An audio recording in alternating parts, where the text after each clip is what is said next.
What's going on, guys? My name is Triforce Addiction. Welcome back to another COD mobile video. So today we are going to be discussing the leaks for Season 7 and Season 8. So the test server officially came out, at least for the Chinese version, but of course, probably within a few days, we'll probably get the global as well as the Garena version. So we have to kind of like still wait for some things to, I guess, come out. I guess some more details, I would say. But yes, we did get the test server and we got a lot of details on what skins are coming in, as well as like what type of equipment, wild cards, as well as a very unique feature that hasn't really been explained thoroughly, but it does kind of pique my interest.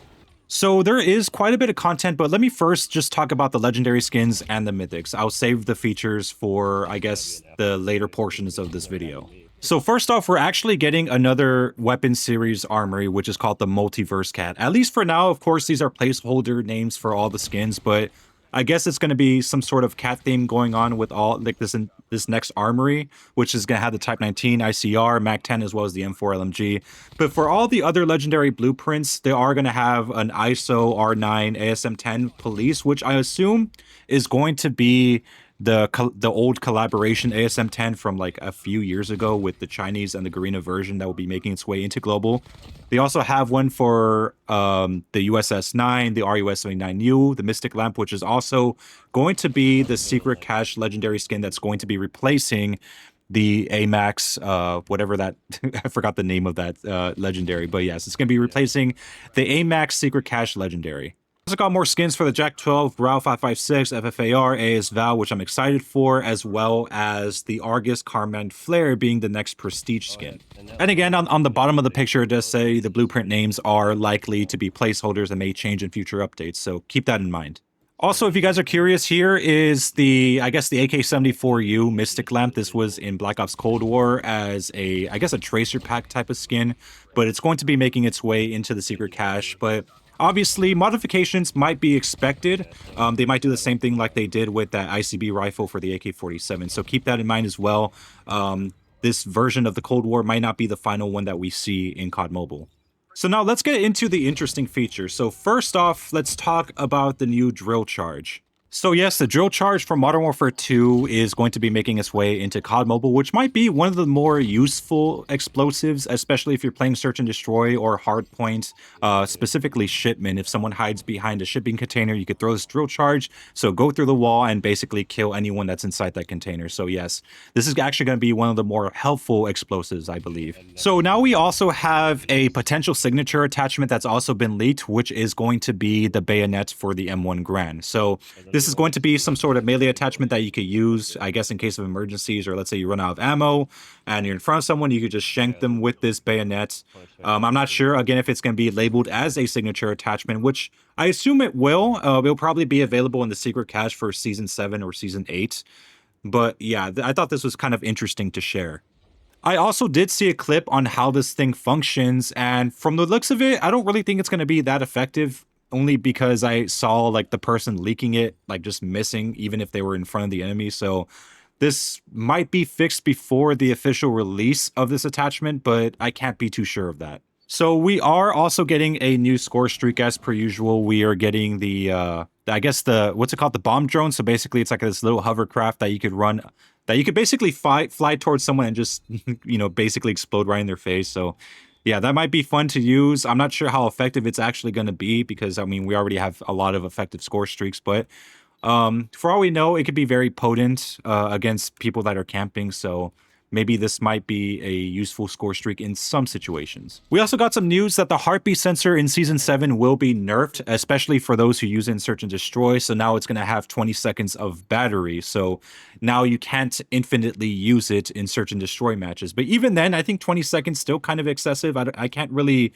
imagine a lot of players using that for such a long time, but I guess so. I mean, a nerf's there, so I guess people are going to be camping less, or it's going to be a little bit harder to find people. There's also news of a new wildcard. I'm sure some of you guys have already heard the news of this one, but basically this new wildcard, something system overload or whatever it's called, basically allows you to use 2 different operator skills at the cost of it, I guess, taking a little bit longer for you to get them in the middle of a match. Of course, they enabled that non-duplicate rule, so it's not like you could run two different types of gravity vortex guns, but you would run like maybe something like a gravity vortex and a claw, or maybe that little silencer footstep thing. I forgot what it was called, but yeah, just you guys get the point. You can use two different operator skills. Now here are basically all the other miscellaneous changes. The first one I do want to talk about is, of course, the backpack variation. So the backpack variation is basically a set of different class ups that you could have for certain modes. So let's say you could have like 10 class ups for hardpoint, you could have 10 for TDM,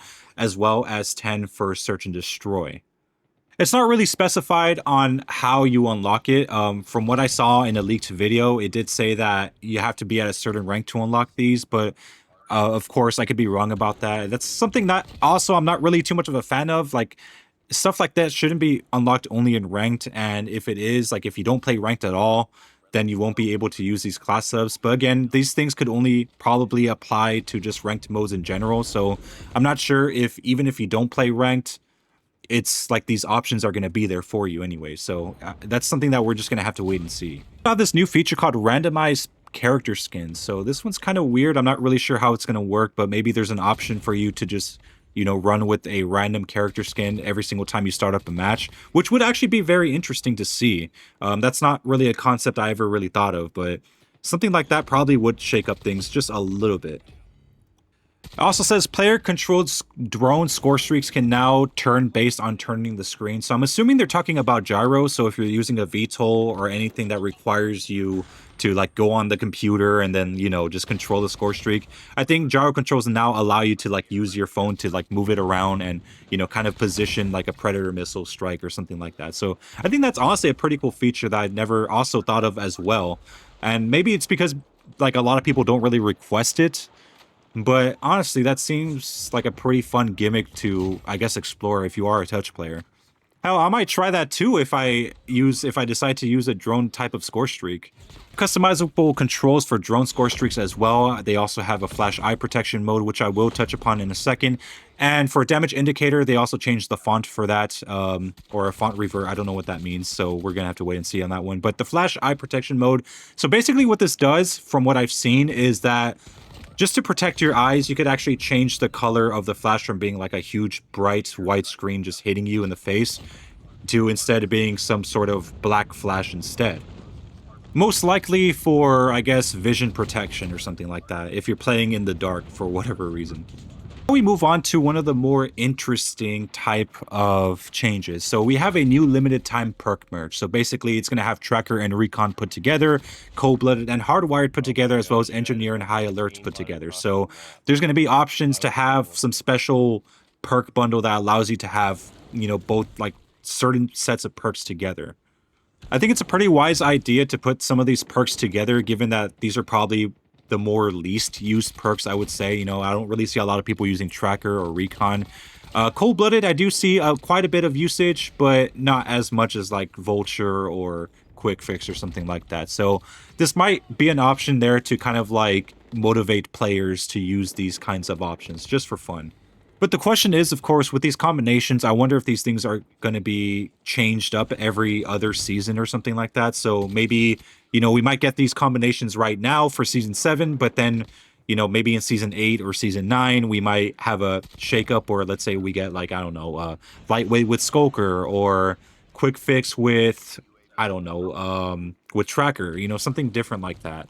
They also further expand upon the new wildcard section as well as the new score streak, but they also have search and destroy bomb site markers. Storm balls can now be deployed all at once. Add a 20-second battery indicator to the heartbeat sensor, which we already explained. The new BR edition, which of course is the Gulag, the BR vehicle screen turning sensitivity, new operation, variant buff additions, RCXD racing mode, which was kind of expanded upon in one of those COD Mobile upcoming features videos that they made on Twitter, as well as the bayonet and the new Predator missile entry animation. So there you have it. Those are all the leaks that I've happened to find so far. Of course, when the Garena version of the test server or even the global version of the test server comes out, there is likely to be a little bit more stuff to uncover. But for now, We're just gonna have to wait and see once those things come out. So yes, I know I've said that a lot, to wait and see, because I don't want to lead you guys the wrong way and tell you how a feature is gonna be if I don't really know for sure if it's gonna function that way. I don't want to lead you guys the wrong way. But yes, anyways, hope you guys have a wonderful day. Make sure you leave a like, make sure to subscribe for some more COD mode content. I'll see you guys next time.